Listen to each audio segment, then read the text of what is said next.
Hi all, welcome back to more Redvers Reverse. This is my part two.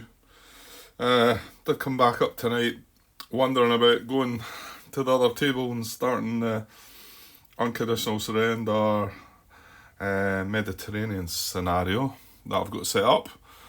However, I thought this might be a bit simpler and just try and get this game moving a little bit as well. So yeah, I'm gonna just dive right in. I'll still follow the sequence of play for the moment. But again, there's probably not gonna a lot to happen here. And in fact, I could maybe possibly run through and do a couple of turns here. Because I don't think we're really going to get into range to...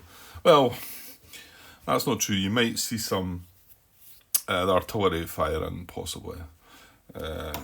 Anyway, let's just jump in and see. Let's say I've nothing more to talk about. It was quite simple what has happened and whatever. I'm hoping there's people out here that maybe watch this game and know more about it than me and can make some comments. But if not, then fair enough.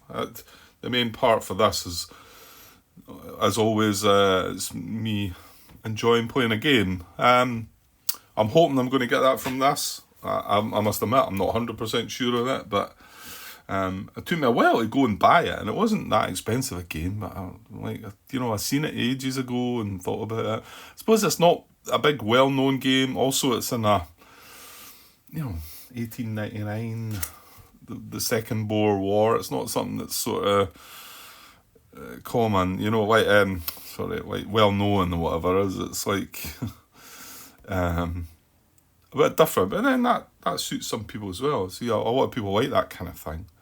I'm not saying I don't like it, but I'm not really sure. I'm just wanting to delve into that, try a bit something different. Anyway, right, let's go. Right, so sequence of play. So we start at the top this time.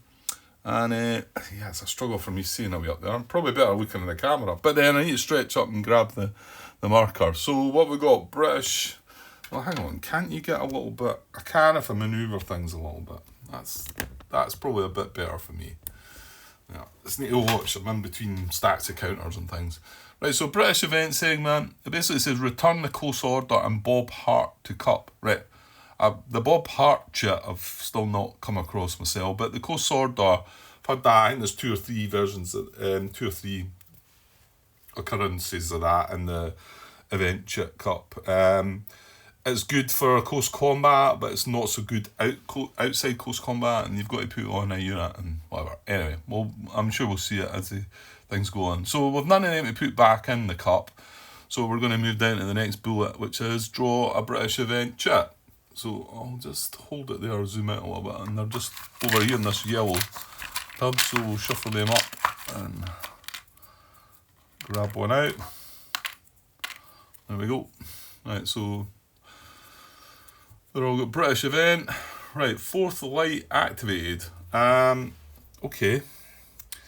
I was just looking down there. He's got an objective, so I'm thinking that's probably not going to be of use to us, but hang on though. So there's the situation, there's the fourth light there, there's their objective marker there. They're just about to move into that this turn. But let's just double check what the event actually says. So it can obviously activate, I think, all the infantry division, and the mounted one as well. So it says, am I getting that on camera? Am I zoomed out? Wait now, I'll lay it down here, let's be... that's better, that's easier for me to see. Right, so fourth light activated. It just says there's two chits, so there must be two chits in the cup, obviously. If Boer is killed or brigade eliminated, remove both chits from play. Well, that's not the case. New order from Boer, it says. The fourth light brigade's objective marker, unless showing fail, may immediately be placed in any area no further than 5 areas away from its leader. Even if it is already in play, remove any planned objective marker and return the chit to the cup. Okay, so this is of use then. Right, well, Yeah, so that basically means we can get a free extra order and move that objective marker to 5 areas away. There's the leader there, so it's got to be within 5 of the leader. Now, I want to say that we are trying to achieve to get up the back here. Well, you know what? I'm going to have to learn some things. So if we went 1, 2, 3, 4, I mean, we could get up to there, which is up beside the red, because I know the Boers want to prioritise any British units that are adjacent to this red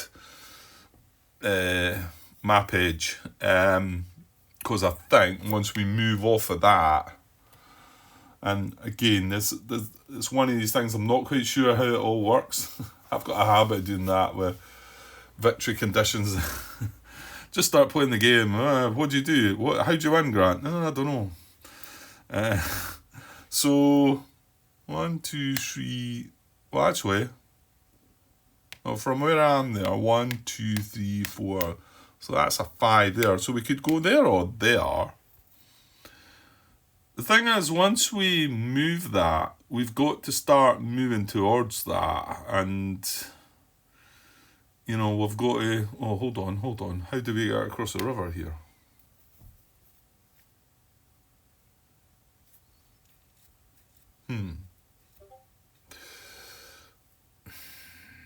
Because we've not got a drift area from this section. I'm wondering if we have to count. I remember watching the guys, was it Hethwell, his playthrough. And at some point when he was checking for the Boers firing and how many areas they could move through, he always checked through the drift.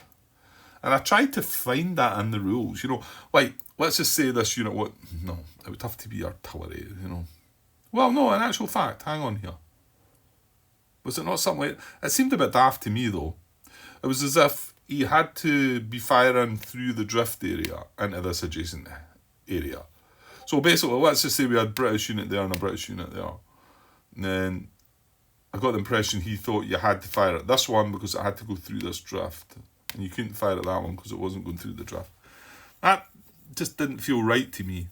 And you know what? I might be quoting things wrong there, to be honest. It might have been something to do with the artillery fire, but I think it might, because it was let's look at this. So if he was firing 3 areas, 1, 2, 3, you would still think he could fire into here.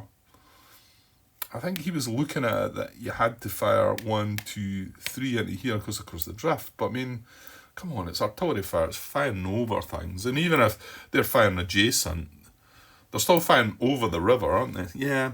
I couldn't find anything that backed that up, so maybe he's got something wrong there again, or you know what, it might just be me making up stories. That's possible. So I'm not going to take that into consideration. However, with this is quite relevant, because if I've got to move, because let's just say I had to move 5 areas, like I could put the objective 1, 2, 3, 4. Sorry, hang on. 1, 2, 3, 4, 5. I could put that up there, right? But for me to move into that area, it would take me. Oh, hang on, Grant. No, it wouldn't. You could move from here to here. So 1, 2, 3, 4, 5. Yeah, so you can. Okay. That does mean that we'll have to go into that area next, and this brigade is going to definitely have to move into this area too, and we don't want that getting. Yeah, you don't want them getting all because there's a big modifier I want to say, which I noticed the very first time I'd got fired upon. Obviously, the first time I had played it, it was like, it's, what is it again? 9 or more stacking points in a target area, they get a +2 modifier to that. And 9 stacking points, each of these battalions are counted as 2 stacking points. So that's 2, 4, 6, 8. And I think I had an couple units. But you can see that if both these brigades were in this area, then that's 2, 4, 6, 8, and another 8. So it's like 16 stacking points. There's no restriction on that them being there, but they're going to get a +2. Whether they're firing their rifles or if they're firing their artillery.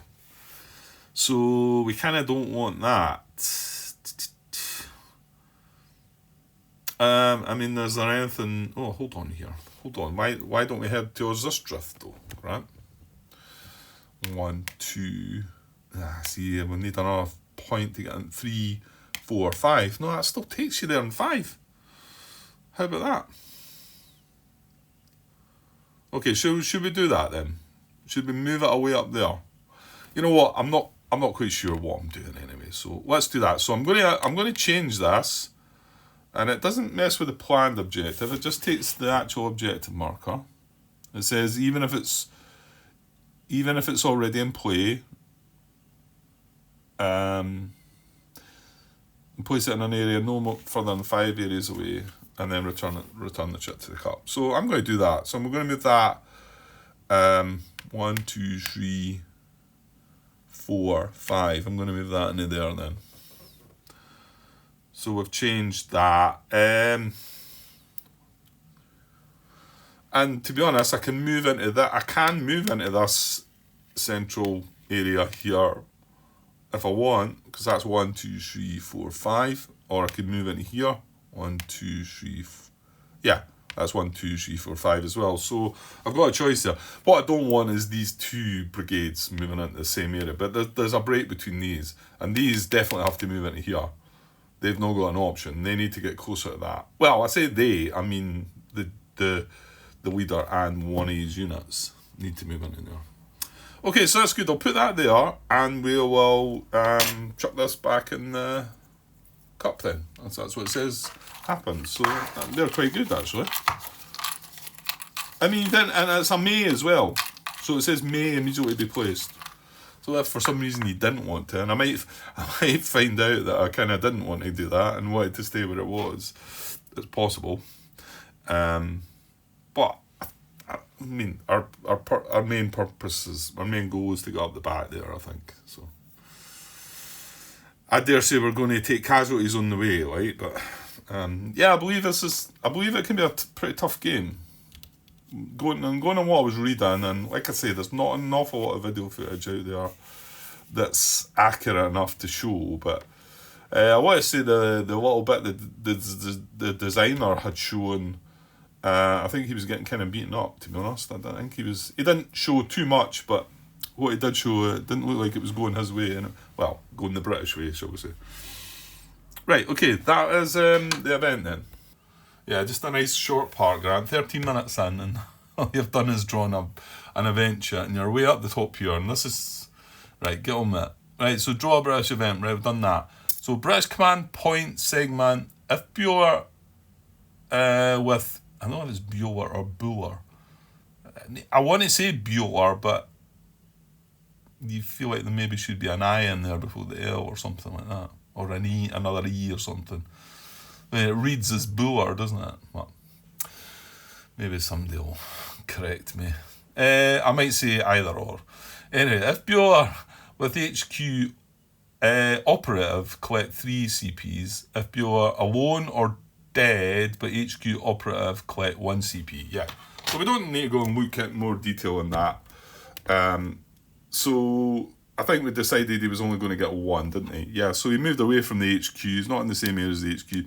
But the HQ is not in operative mode anyway. So he's going to get 1 point.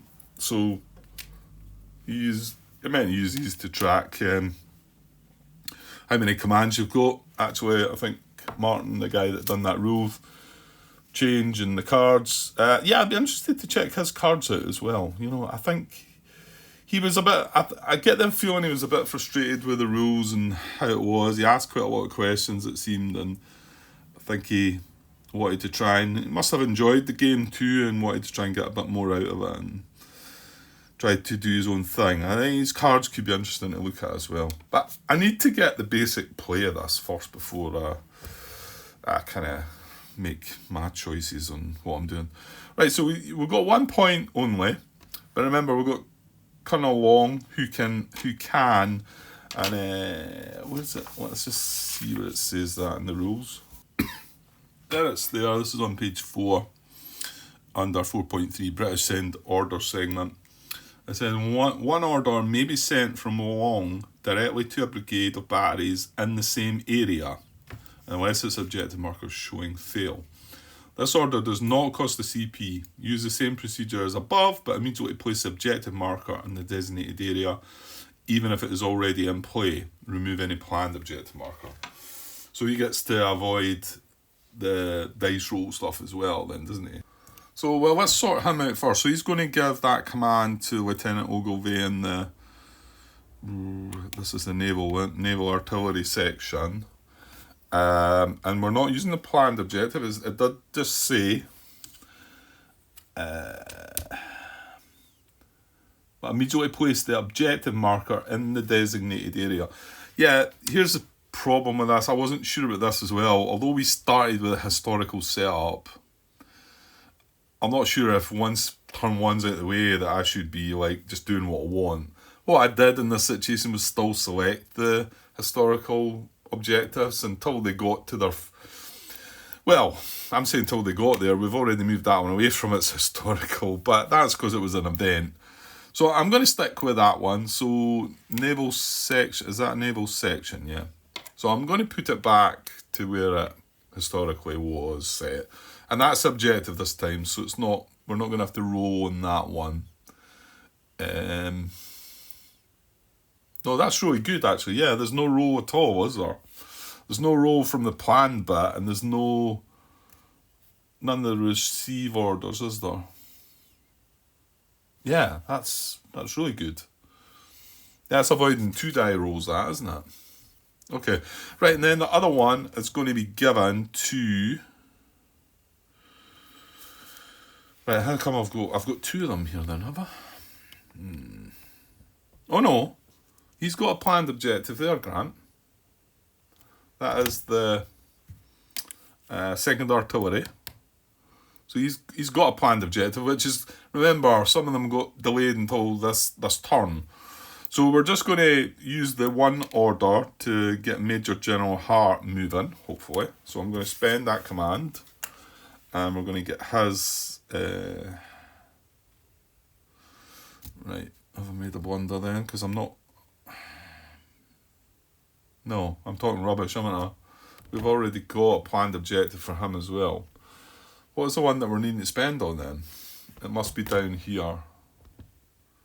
Well, Grant, it's going to be this. It has to be this. Because that's the only one that's got a planned... So that is... Yeah, because and hence the reason we moved into the same area as him as well. Yeah, divvy. Right, so it's him, Captain Pitcairn Jones with the Naval Artillery Brigade, who is wanting to move. That's what his historical objective is. So yeah, we're going to spend the command on that, and.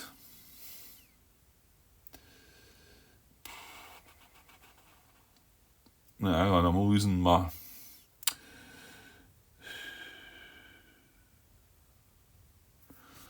Right, hang on, I'm lost here again.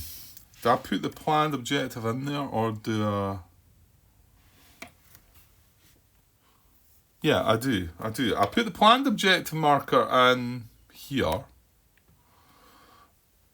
because that's where I want them to go, and then we roll the dice.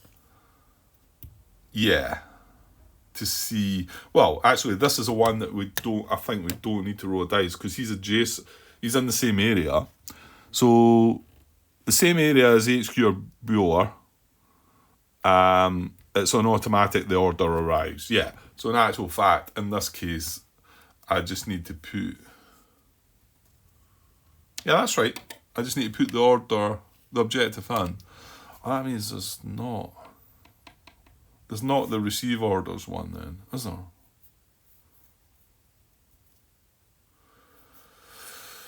Right, hang on. Order arrives, same turn. No, sorry.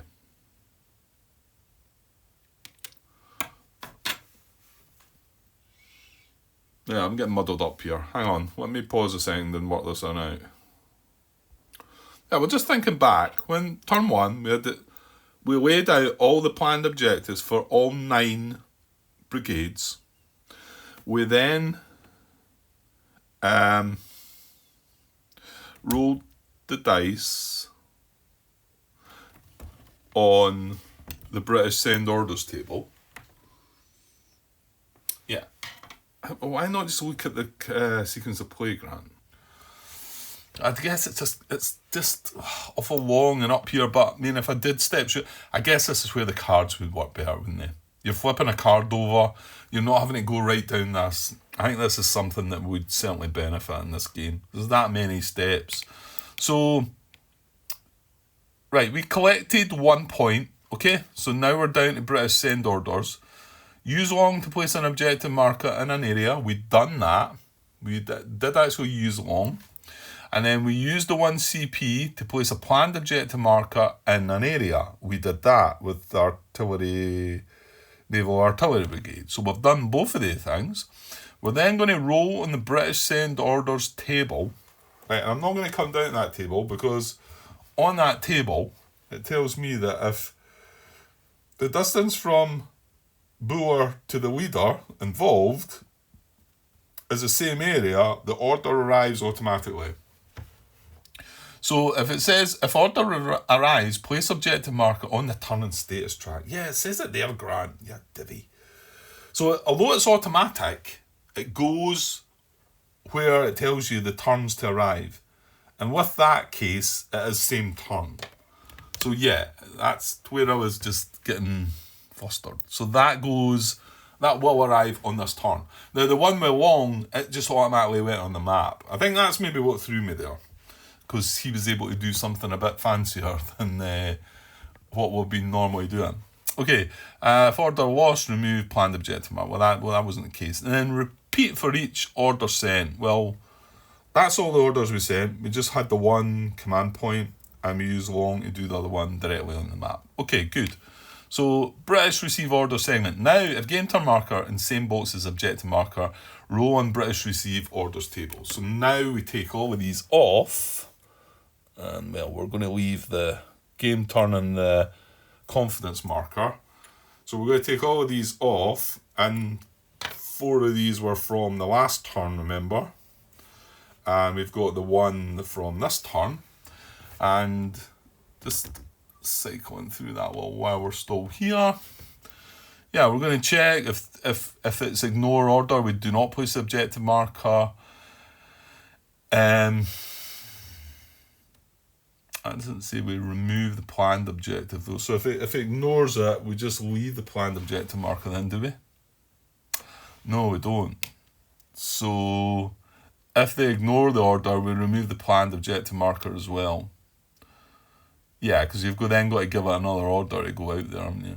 If it's as ordered, you place... Well, basically you replace it. You replace the planned objective marker. Because the planned objective marker is coming off no matter what.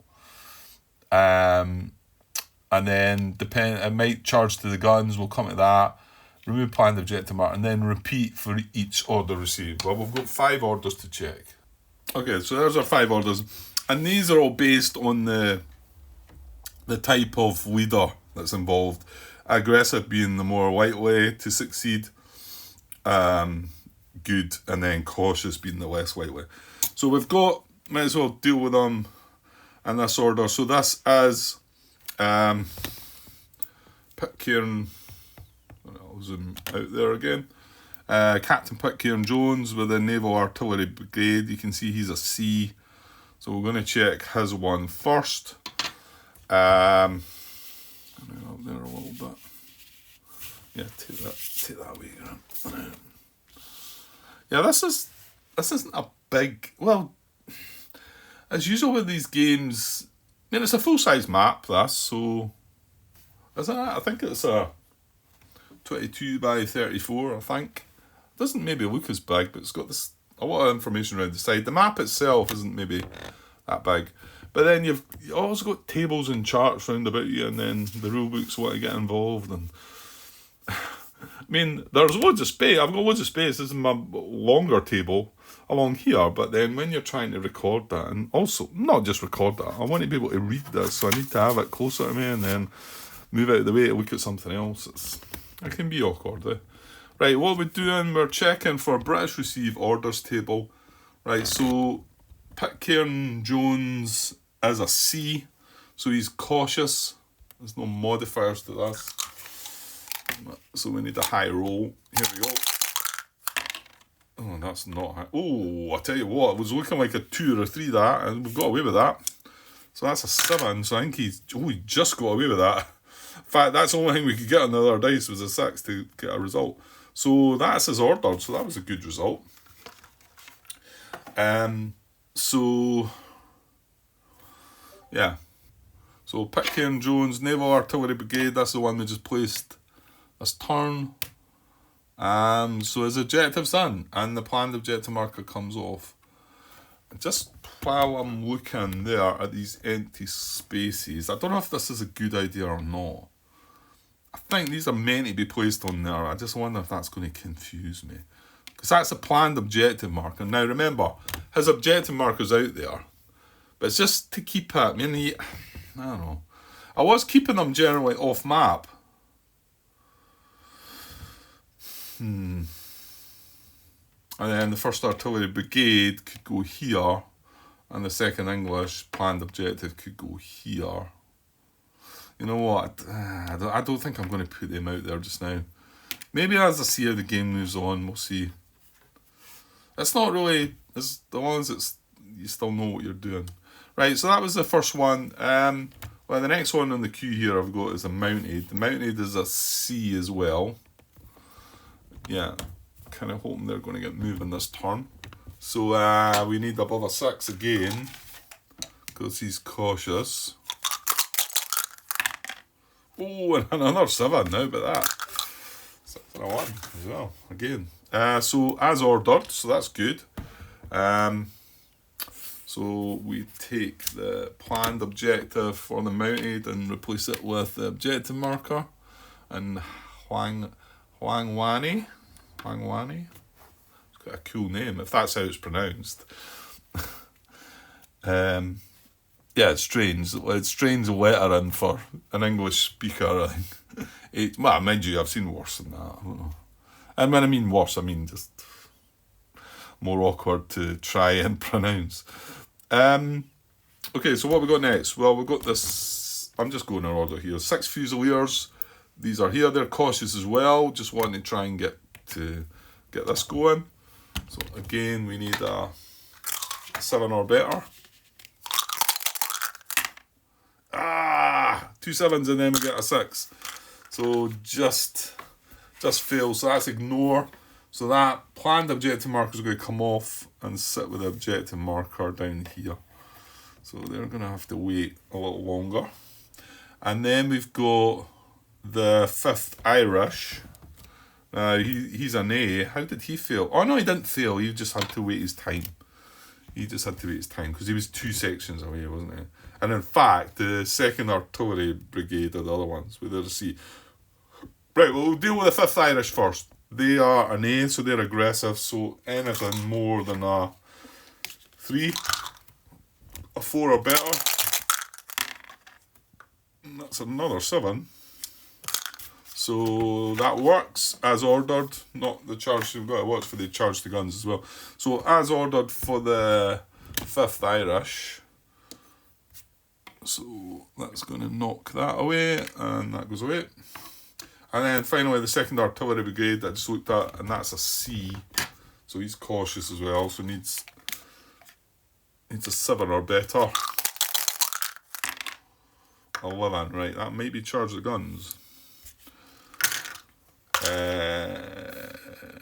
Oh no, it's not, because he's cautious. It would just be a 12 that charge the guns. So kind of glad about that, 'cause I'm not quite sure. I need to look into how that works. It's not too awkward, but yeah, just to keep it simple tonight. That was my intention. So that was a success as well. So that's going to be for that. So that's really good. The only one we've got left is the 6 Fusiliers. They've not managed to get an objective set yet. So, but apart from that, everybody else is ready to rock and roll. Okay. Yeah, get the cards printed out, Grant.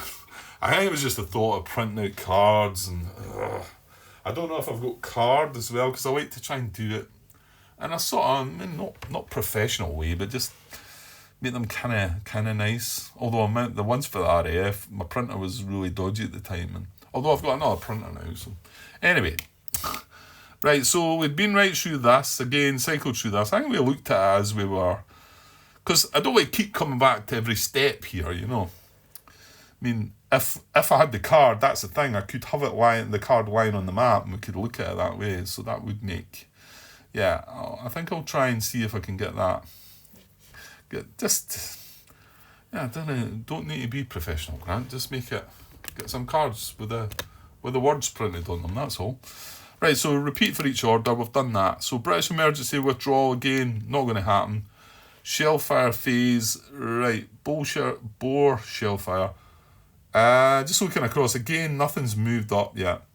I think next turn we'll be looking at this. So 1, 2, 3. Yeah, there's nothing in range yet of the Boer artillery, and there's nothing to recover for them. And that also means that there's nothing in range of the British artillery. So right, movement. So here we go. So move the leader with a unit to an area. Remember, they've got to move. We did have that little wondering about the cavalry there, but and then we can also move HQ, be alert along. I might be moving the HQ, I think, and then refer to status chart. Adjust confidence. Right, don't think that's going to happen. Okay, let's go and move some stuff. Right, so start down here. I think it references somewhere about starting from left to right, and you meant to use this, but I mean, I'll possibly forget, but if we do them from left to right, it might keep me right, because you could see at times, and of course I could get called away at any point, and that would be maybe disastrous. Well, would it be disastrous? You just look back in the video footage, Grant. Okay, so the 2nd Artillery Brigade, and their objective is just up there.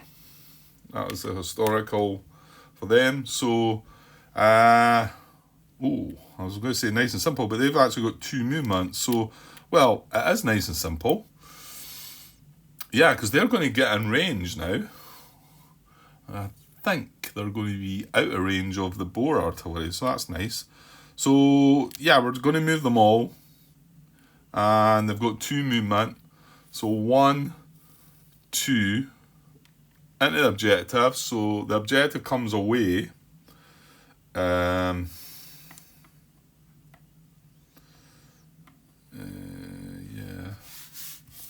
So I want to bring the planned objective. That's why I kind of feel like I should.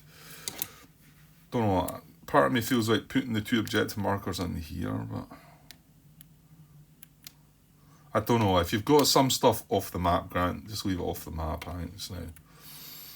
Okay, so they moved up to there, and I'll just open them out a little. I mean, I'm saying they're within range. However, they're going to have to unlimber. I can't get my head. It's one of the things I can't get my head around. The word. A battery may only unlimber if the leader has reached the area. Yeah, and it only takes 1 movement point to do it. So if we had been here, like I said, we would have moved in there for 1, reached the objective, and the other 1 movement point we had, we could unlimber or limber or whatever it is. Make them get them ready to fire, you know. Okay, so that's same done. So let's just move on to the 5th Irish. 5th Irish objective is there. They're just straightforward infantry, so they've got 1 movement point. Yeah, I mean, it doesn't matter. We're just putting them in there. I'll open them out now as well, though. We can see what we've got. I suppose if they're both in an area, then the areas are pretty big. It's just to show them off a bit better. I think it's quite nice once they move out of their first area. So yeah, that's as much as they can do. So coming along, Captain Pitcairn Jones. So he's the Naval Artillery Brigade. Yeah. The artillery guns have only got a movement of 1. So there's their objective there. So they're clearly going to move into here. I know this is kind of like making a big stack in the one.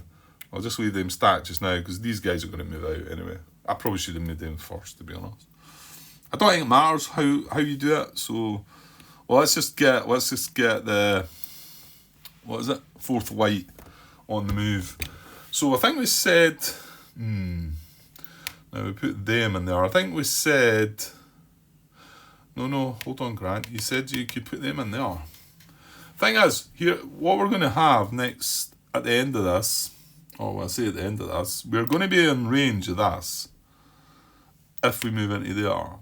And we're going to be in range this, well, these have got to move into there. In fact, you know what I'm going to do? I'm going to move the 2nd English first because they don't have an option. They've got to move into there. Well, here's the other thing. Only one of them needs to move in. And once we get around to the attacking, you'll see that it doesn't, although these have each got 4 strength, we're only allowed to attack with 2 units into an area, and the strength that they get doesn't double up. It's a bit like some other games where it just adds 1.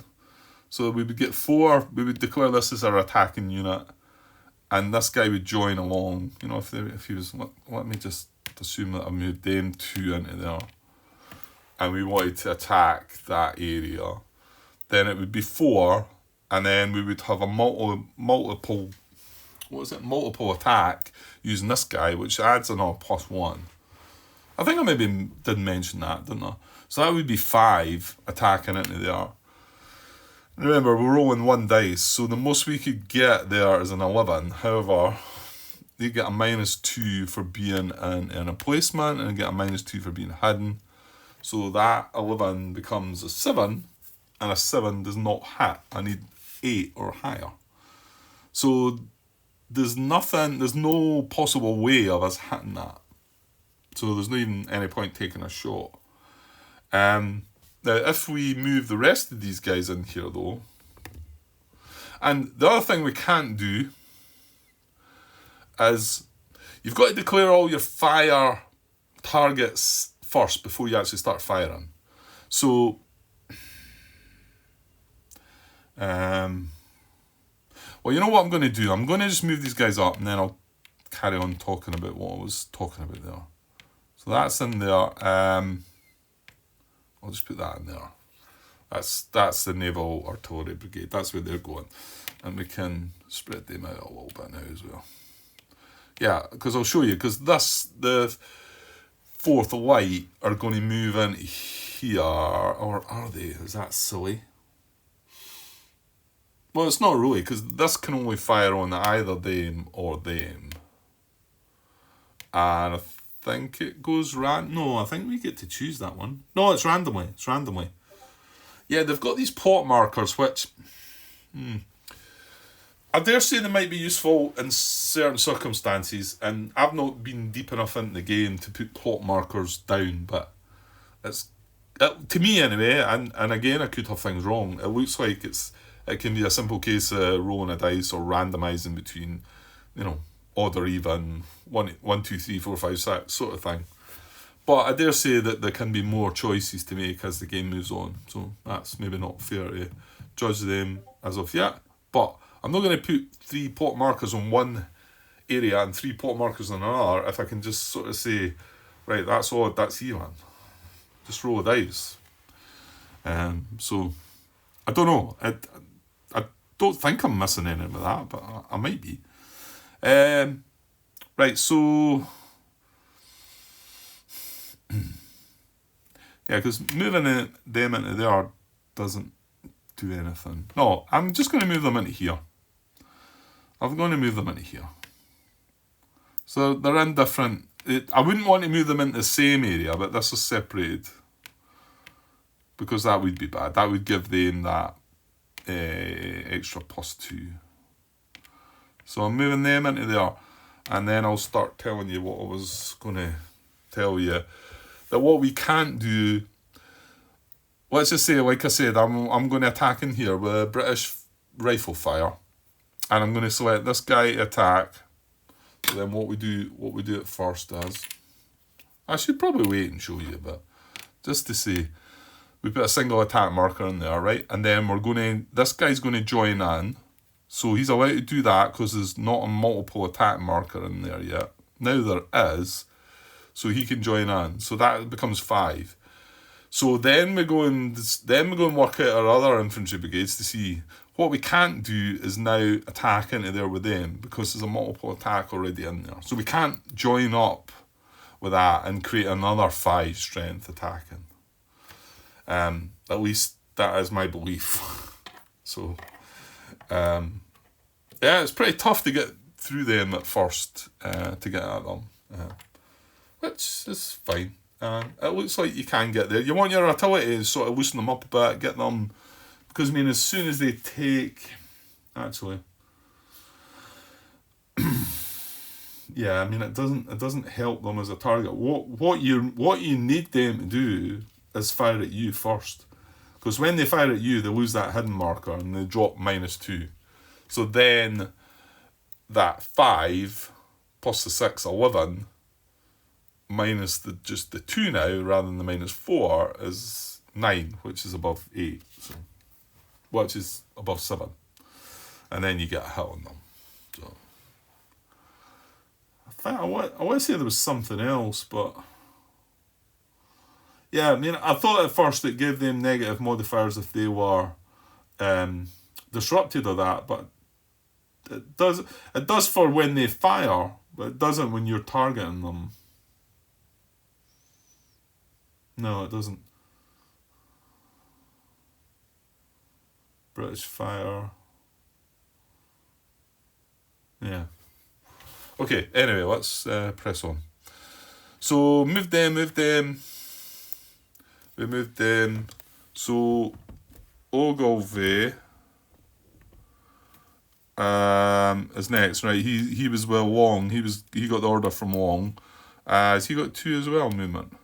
No, just 1. So he's heading to here. Yeah, he's not really got a choice. So he moves into there. Now we might move Wong, but we've got 2 choices of maybe moving him. And then, yeah, see, you do need to watch actually, Grant. Well, these I can't move because these didn't get they've not got an objective. Let's get the mounted. I've got the mounted to move and I've got these guys to move. So let's let's move these guys first. Again, I don't believe you need to move them in a specific order. I think it's just to try and keep you right with things. Right, they're moving, their objective is here. So, hang on, they're not better in here though, Grant. Are they in range of anything in there? 2, they need to be 2 away. They're actually not, so I don't think it matters. And they're going to be able to move 2, 1, 2. Yeah, it doesn't really matter, I don't think.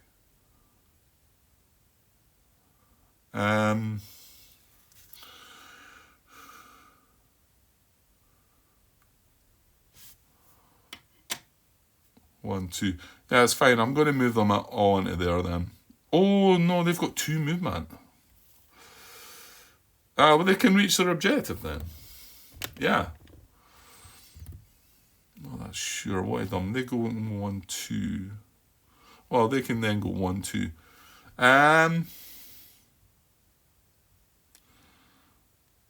Are they going to be in range? 1, 2. No, they're not. Right, so I'm gonna put them all up in their objective. So that's 1, 2, and that objective comes away. I'll move the planned objective marker across there as well.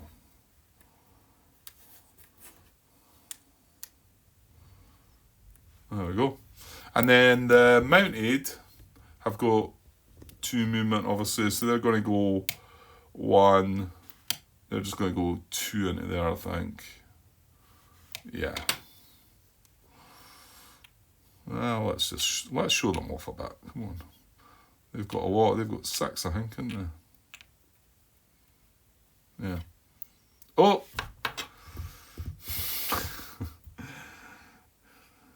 Yeah, they're not mounted, Grant. So you either move them or mount them. Yeah, because I had that blunder with them last turn, didn't I? So let's do that again properly. I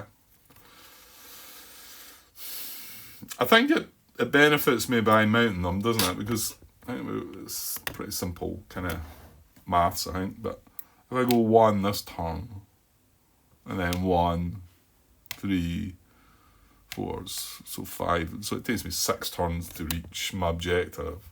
Whereas if I mount them this turn, leave them there, it's then, that would be turn 1, 2, 3, 4. So I'm saving 2 turns on it. And I could always... Well, actually, I can't unmount them until they reach their objective, can I? I think it says that. I'm going to mount them anyway.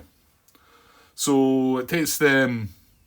Well, it takes them 1 movement point to mount, but remember, they only start with 1 movement point, so they're kind of screwed again. So he's... Well, this is the case now where I don't know, I'm not 100% sure if I'm breaking a rule there or not. I don't think so, but I might be.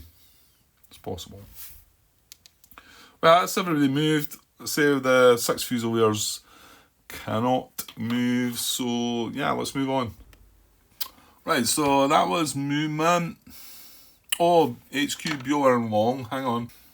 So, well, the HQ I'm going to move... Hang on. See, you want Bueller... You don't... The HQ can't move into the range of the fire, of bore fire. But the important part... Well, actually, no. There was another important part I came across. It's when... Is it morale? Yeah. If a battalion or regiment is in the same area as Bueller, you get a +1 to your morale roll. Problem with that is... Well, no, they don't get... The leaders don't get affected by morale, do they? I don't think. Well, what's likely to be... Well, yeah, that's the point. Then this could fire at these and maybe affect the morale. So I could move Bueller 2 areas into one of these. I don't know if that's trying to be clever and not being clever, Grant. So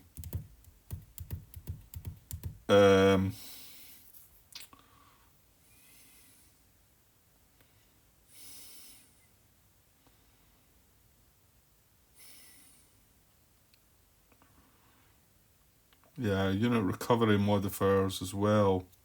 Battalion, regiment, and similar areas, Bueller. And also the Long being beside a battery, artillery works as well for both morale and recovery. Well, what are we needing to do next turn? The 6 Fusiliers are still needing... Yeah, that's going to be a problem then. Because we are 2 areas away from him. In actual fact, I probably should be moving closer to him. Yeah, maybe I should do that. To guarantee... Well, it doesn't guarantee it, because he still needs to roll as a cautious leader, you know. And that's we're only going to get one objective, one command. Sorry. Well, we don't need any other commands. These are all on their way. Well, actually, that's not technically true because I've got Second Artillery Brigade and the First Artillery Brigade have reached their objectives. So that must be no, they're still on their way. They're the Naval Artillery Brigade. It's difficult to I can see it when I see it, but it's like looking at it. They're on their way still. What are the ones that have reached their destination then? Second and the first. Where's the first? Oh, they're up there. So, I mean, do you want to give them another objective right now? Probably not, because they're probably wanting to sit there and just fire at Huangwani. And what about the other ones that are these guys? See, they can fire into there or there, so they're happy as well. Remember, they've got to limber or unlimber, whatever one it is. Right, so we're not bothered about them. We're not bothered about command points next turn then. Well, to be honest, I don't think we would. Well, yeah, you might. So I'm actually going to move Bjor down here then. So we guarantee this guy at least his planned objective. And he'll get it that turn. It'll be an automatic that turn. Whether he'll roll good on the chart to make it happen, but so I'm going to do that. I'm going to move him there. I'm going to move.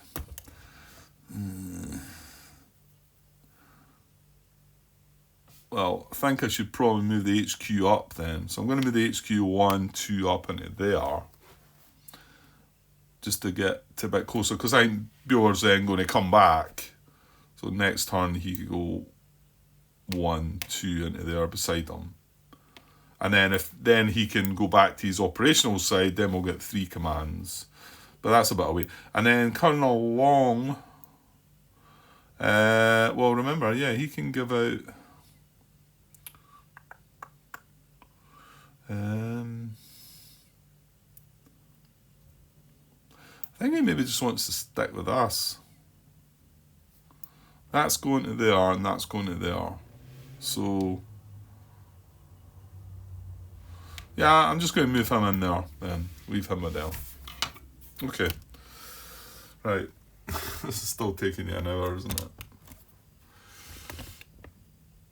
That's fine though. I knew it would be a bit easier going than trying to sit at, working out what I'm going to supply in the Mediterranean. I'll get to it though. It looks interesting. I really don't know. I mean, I've looked at some video footage and how it plays, and I don't know. I wish I had seen somebody playing through the scenario.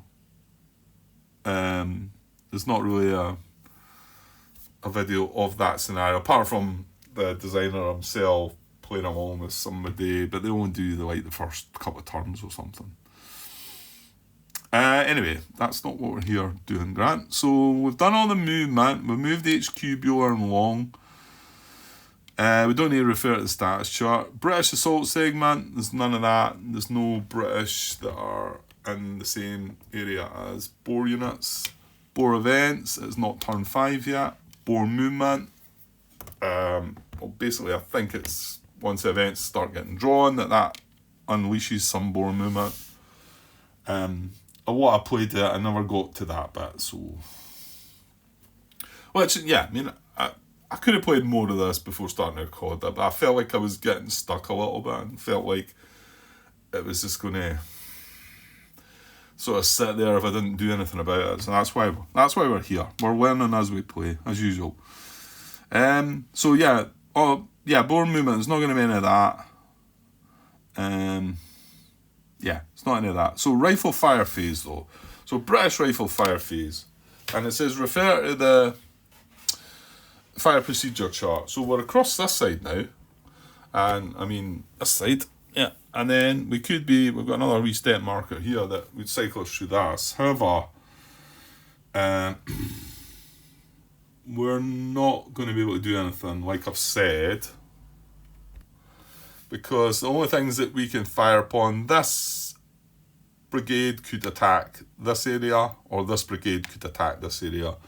They can't join up or anything like that. That's all we could get. And the most we could get is a strength of 4. Add in a 1 for multiple fire to get a 5. And then attacking in an area that's got a -4. -2 for hidden, -2 for the... what was it? Emplacement.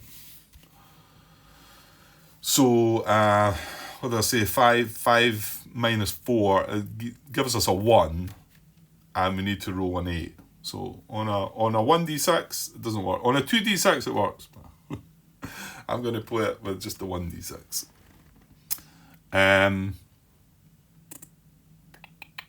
So no point in us doing it. However, they might do it to us, and I kind of think that's what we've got to have happen. And I'm not guaranteeing that I'm getting everything right here, right? For sure. The rules were I found were tricky, and it felt like they shouldn't have been, but it doesn't look that complicated a game. But it was just things were tricky.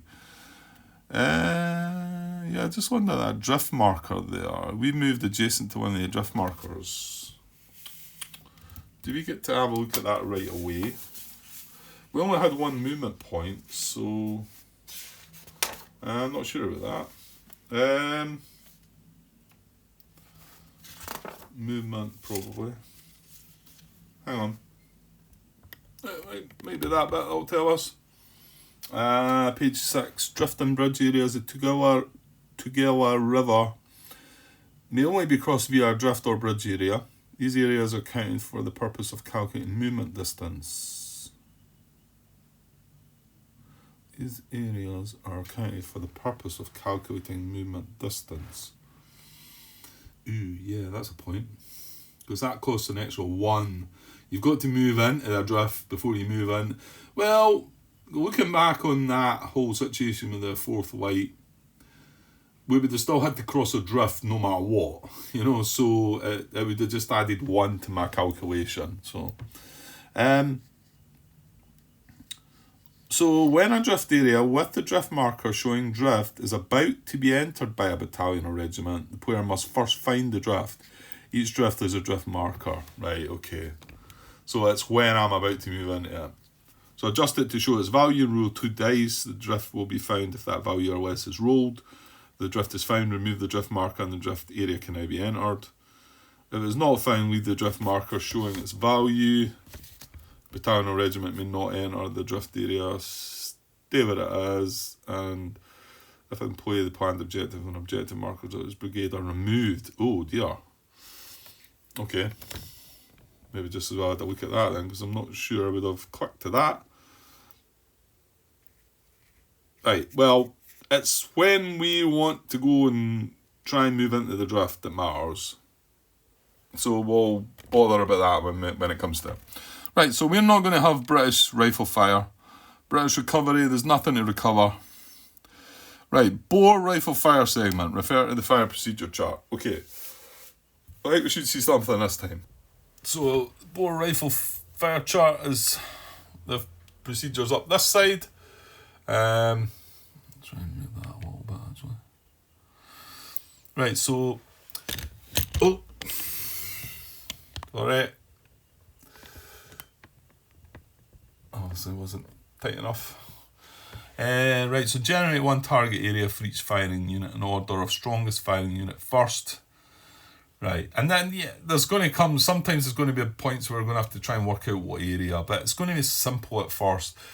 Yeah, and here's a slight problem with the firing. It talks about artillery in this area here, and we're not in the artillery.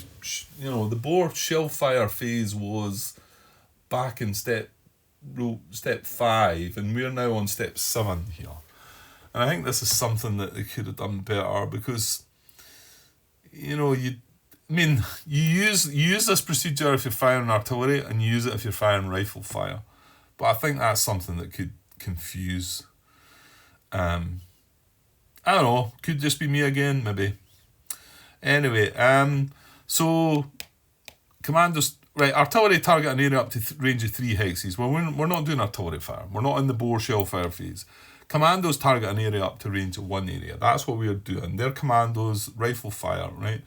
Refer to the bore zone chart to determine zone. Refer to the bore plot chart and place the plot markers in target areas of zone.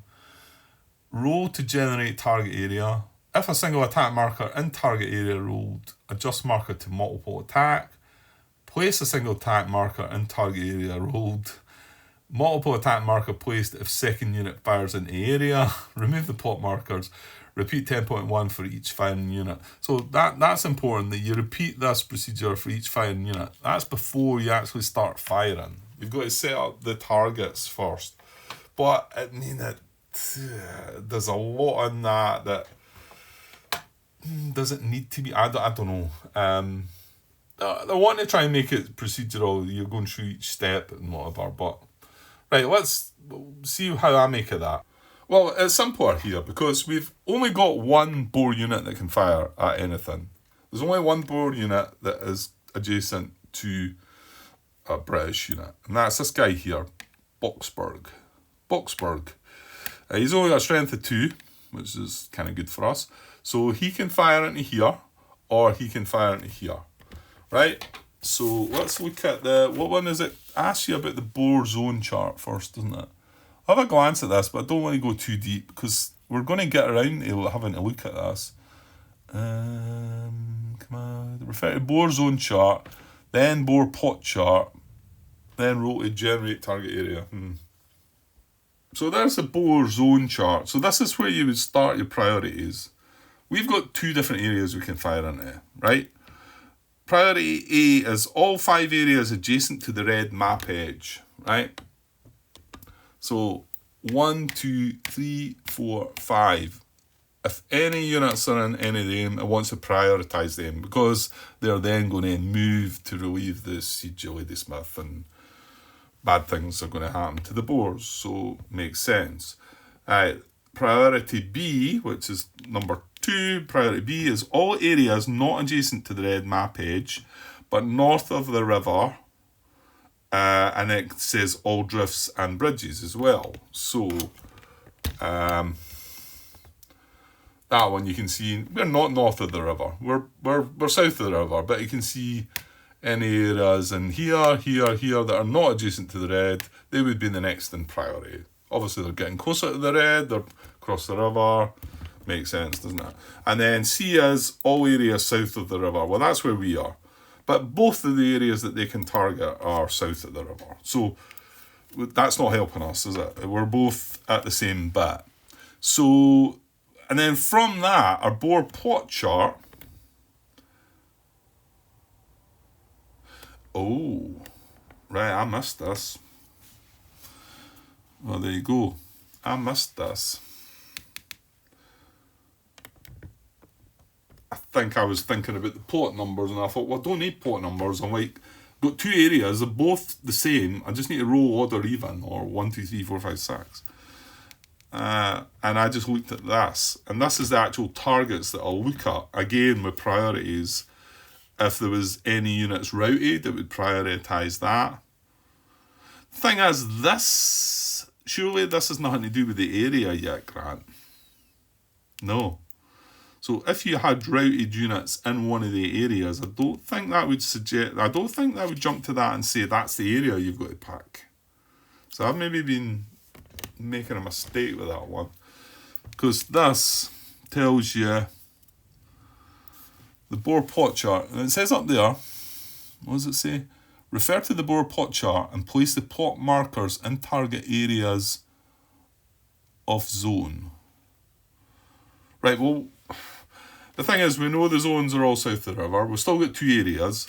Right, conditions, and it's got a wee asterisk there. If there is more than one area with the same condition, those with the most British stacking points have precedence. Yeah, I totally missed this.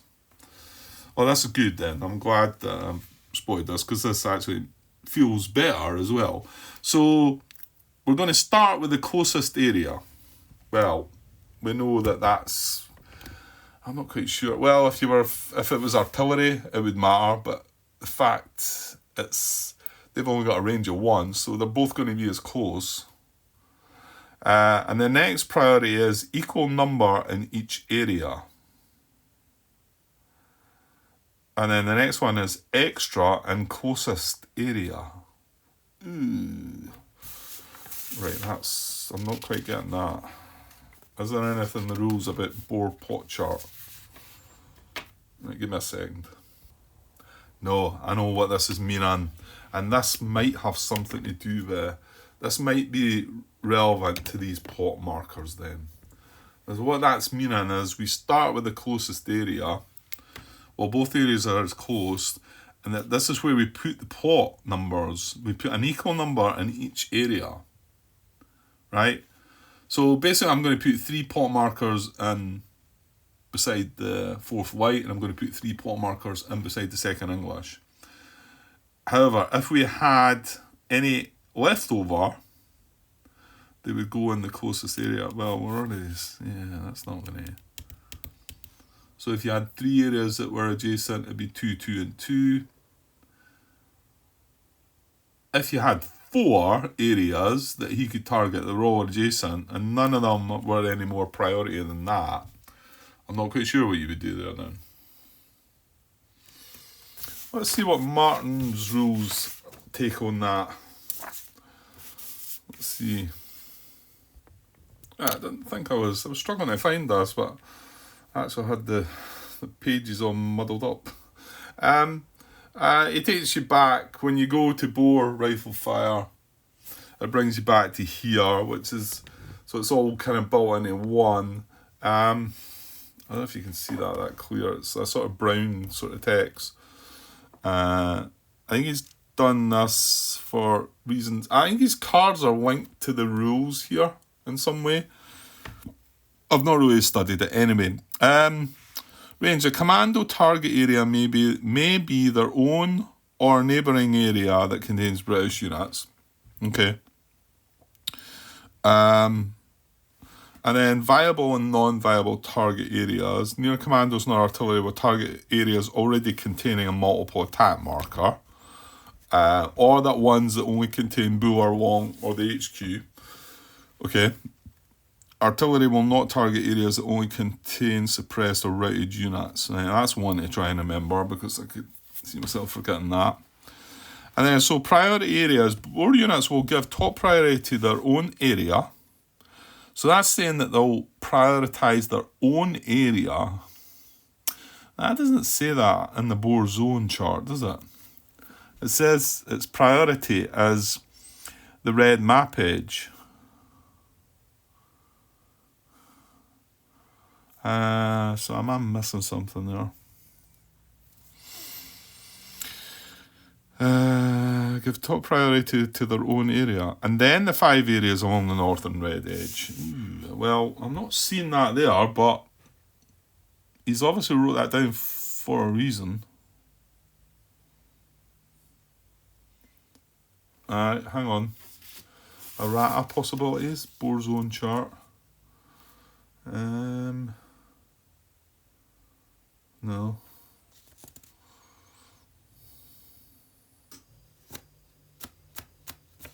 No, not seeing anything there. So, okay, sure where he's getting that from then.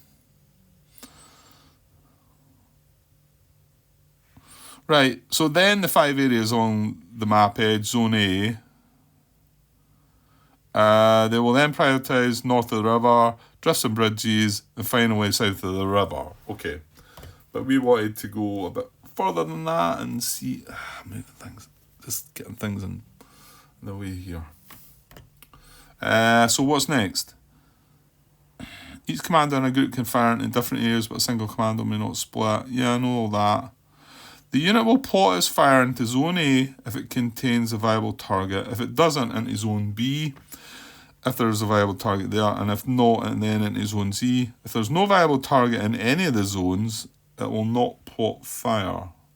Well, there is. They're all in Zone C, south of the river.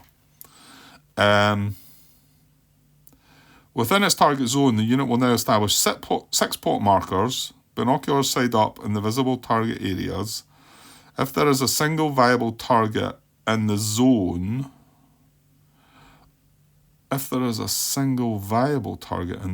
all 6 markers go into that area. If there are 2 areas with viable targets, each gets 3 pot markers. Yeah. Okay. So, it's odd or even, eh? I mean, we don't need pot markers, do we? Right, sorry, dragged away there. So, three pot markers each, which is what we're looking at, right? If there are 3, each get 2. If there are more, and this is what I suppose I was wondering about, distribute the markers between the areas as evenly as you can, with areas closest to the firing unit getting the surplus markers. But, I mean, they're all adjacent. Pot markers may be established in areas containing single attack markers. Okay. It's not really... He's not going any further with that then either. It doesn't really break it down. Yeah, I'm just thinking if you've got 3 areas and, okay, each get 2 pot markers. Well, or as I'm going to do it, if we had 3 areas, if this was the other area, this would be 1, 2, 3, 4, 5, 6. I don't really see the point in me placing...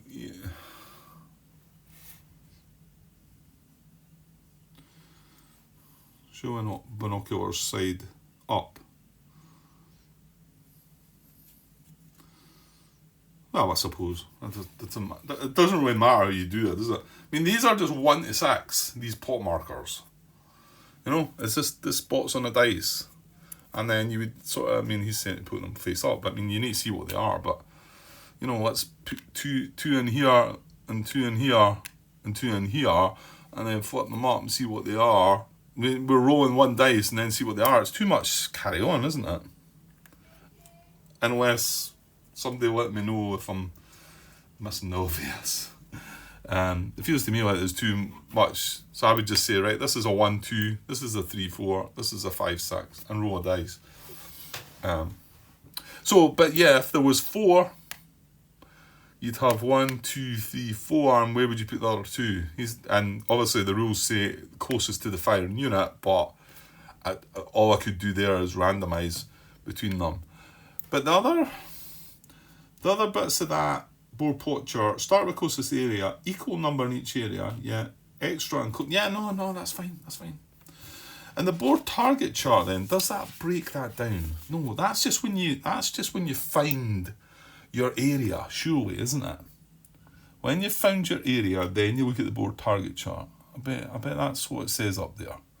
Yes, because we've got our area, and then that's further down in the board firing.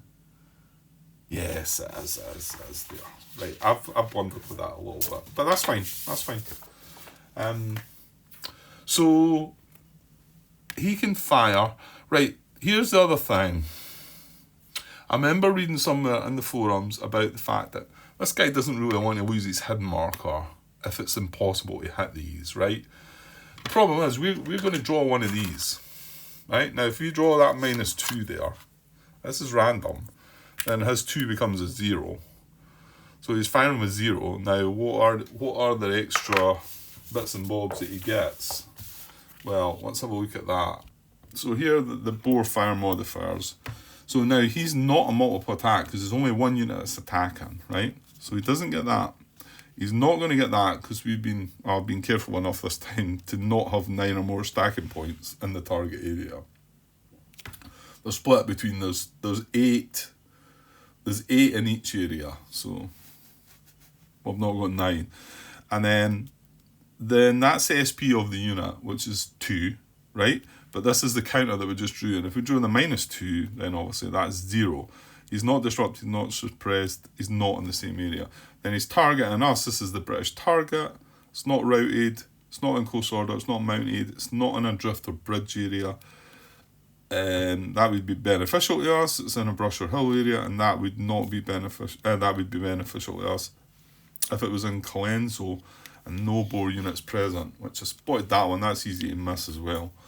So you can see that the modifiers there are going to be a 0. And there's the actual rifle fire table. 0, 1. You can see there are 1d6.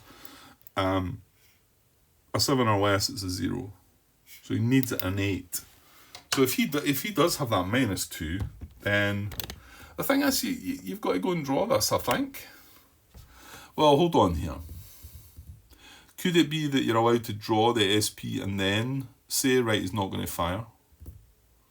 Maybe that was the thread I seen. Yeah, I'm going to go and look for that, I think. I'd rather get this finished.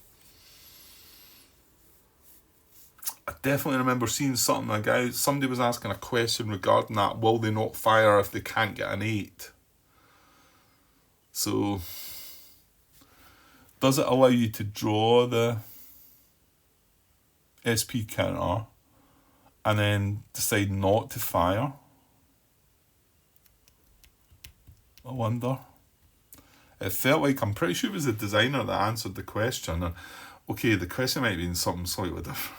It might have been totally different, to be honest, but it was something along the lines that if it needed an 8, would it not fire? And I think the designer said, yeah, no, it wouldn't fire. So it would need to have the 2, and it's firing against no modifiers, and it needs an 8. So yeah, it needs to be rolling a 6. So it needs...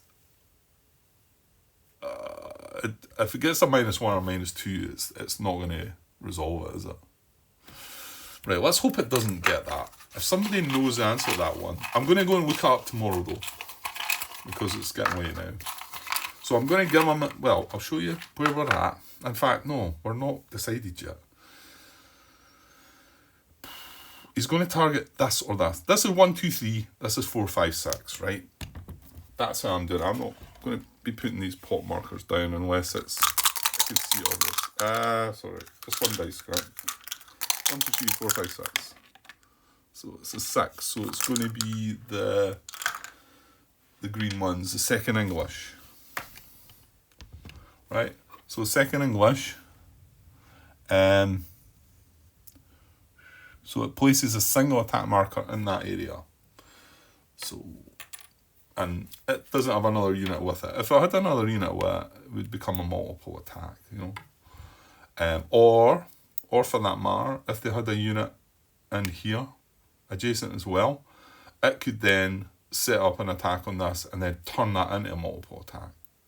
But once that's a multiple attack, another unit in here, for instance, could not join in. Okay, so we've got the area that we're targeting. So then we move on, because we can't, there's no other firing units. There's nobody else, alright?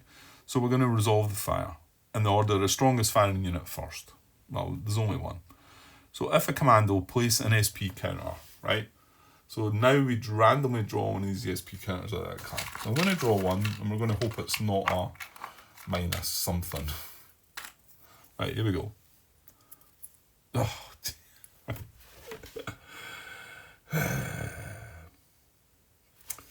that's typical. Right, so it's a -2. Well, let's just see if it... So it says, it then says to fire, select a British unit in the target area as a target unit by referring to board target chart. Right, so this is now when it would look at this target chart. We know what area we're targeting. We're now got to find what unit it's targeting. And this is where I messed up. Yeah. I was getting muddled up with brigades and battalions and regiments, I think that's what it was. So if we had a routed unit, I would target that first. Priority 2 is a mounted regiment. Nah. A battalion in close order. No, but that's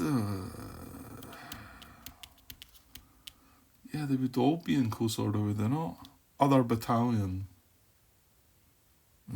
Dismounted regiment. Battery. I don't know.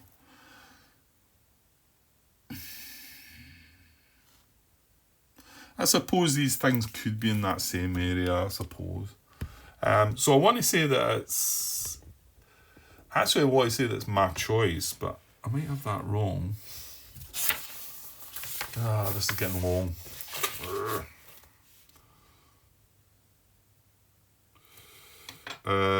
We're firing.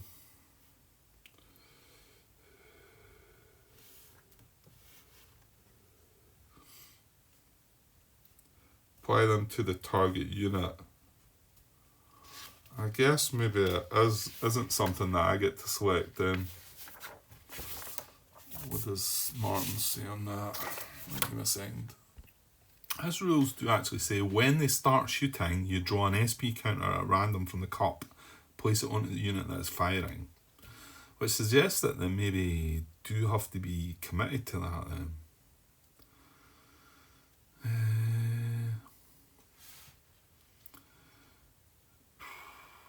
Right, if the target area contains more than one British unit, the board's highest priority is to fire on any routed unit, and then successfully in decreasing order.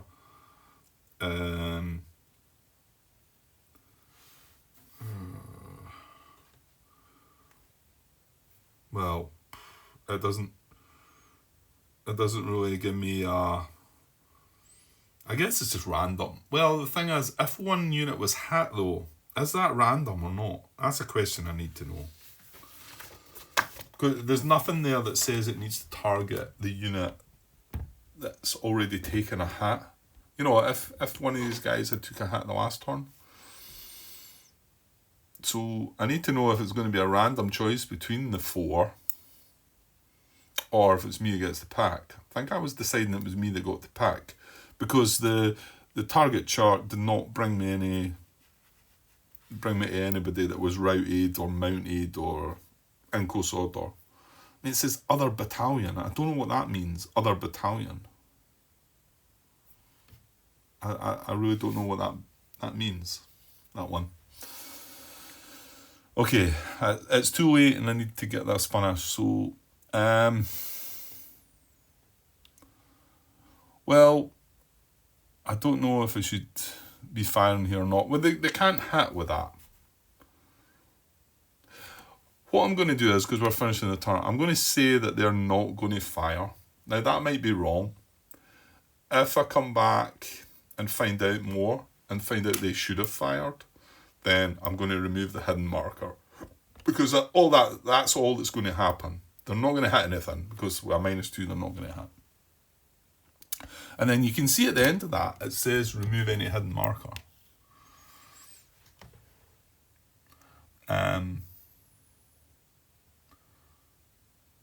Yeah. And then you would look at British leaders, they need to roll, if anybody gets hit, British morale, and then the bore status as well. None of that's going to happen because there's nothing being shot at, but I'm not sure. If anything, he might be losing that hidden marker. We need to find out about the priorities here. I'm going to take that attack marker away.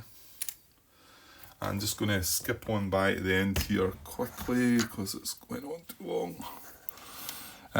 It moves into bore status. We move the confidence marker 1 box higher. And then we're also going to move the game turn. I'm just going to move them both up to turn 3, up to step 3. Because that's going to go through that. And then we're going to check for victory. And we move the game turn marker. And then that moves back to the British event phase. And we start turn 3. Okay, so a couple of things I need to find out there now. Hopefully I can remember what they were. Yeah, that board target chart. Yeah, and like I say, Martin's rules there as well don't elaborate on that either. So something we need to find out.